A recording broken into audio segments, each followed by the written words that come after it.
Greetings, Ben Pearson, the Roger Tracker, and it is eclipse season. Well, in more ways than one. As if you're watching this as of recording on Monday, the 8th of April, 2024, there will be a total solar eclipse. And if you live in the United States and live anything remotely close to it, I strongly suggest you go into the zone of totality and see it. It is a really cool experience, and I will say you guys will not forget it. That being said, it's still eclipse season in terms of satellites. And what does that mean? Well, it's a little bit complicated, so bear with me. The short of it is when you are near the spring and the fall equinox, then geostationary satellites will periodically pass through the eclipse of the Earth, and they will have to not have solar power the whole time. They have to be able to usually charge themselves for, I think, 80 minutes that it takes for them to pass through the Earth's shadow when they're going around the Earth.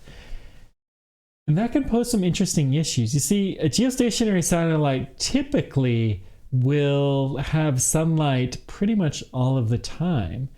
And it's only during these brief periods of time where you have a nearly perfect alignment of the equator, when the equator is straight up and down, that you will have the eclipses that happen, that you have to deal with this.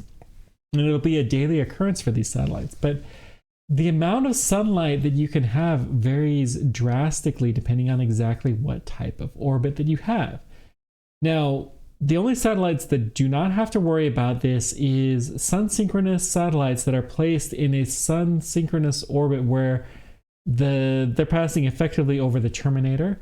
They're going to always either see the sun, basically, just, depending where it is. But if they look down, they're not going to see anything except for the rising and setting of the sun below them, which for many purposes is probably not particularly useful.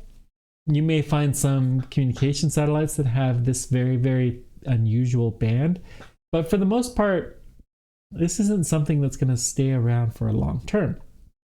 Because the Earth is not a perfect sphere, it's a little bit flat of a perfect sphere because the rotation tends to bulge things out a little bit. Then the distance from point to point along the equator is greater than the distance from pole to pole.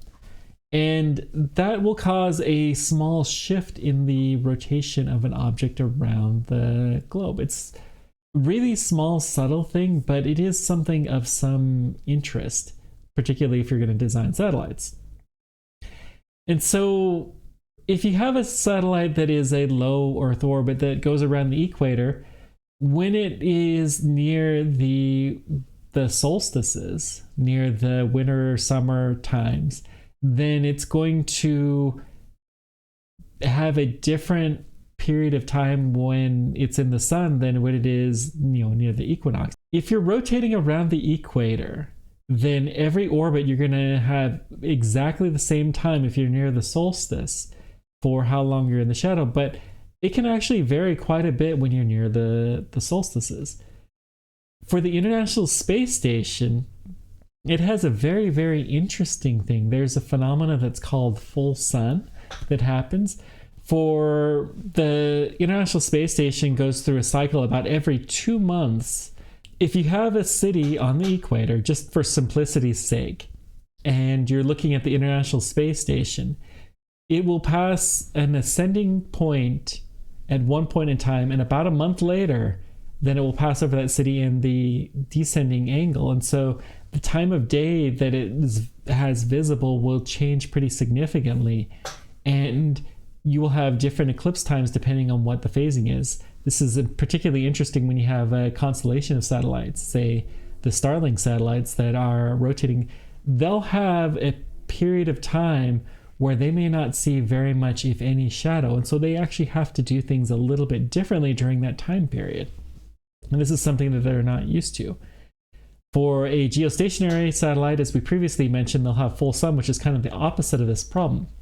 But in space, it is a pretty unforgiving environment, but it's a very consistent one. And so you can predict the thermal load quite adequately, but you do have to think about these extremes that happen where you do pass through the shadow sometimes where you may not otherwise. And they can really have some serious issues. The Juno spacecraft that visited Jupiter is solar powered. They actually had to change the design because it did a flyby of Earth, and that was the only time in its entire history that it passed through any kind of a shadow. So they had to pay attention to the batteries during that particular time, and the whole mission was designed on that. And I think it actually went into safe mode when it did the flyby of Earth because of that issue, that they didn't quite have enough battery power, but it didn't really end up mattering that much. The bottom line is no, pretty much no matter what, unless you have a pure equatorial satellite, you'll know that it'll have a very consistent thing, and it may not vary that much. But if you have an inclination that's greater than 50 degrees, you could have some pretty serious differences in the amount of sunlight, and you got to design your satellites to take that into account. I'm going to post a graph here that will show what the amount of sunlight that the International Space Station sees. And you'll see that there is a period of time where it has 100% sunlight. But most of the time, it has an eclipse time every orbit that's on the order of every 30 minutes or so.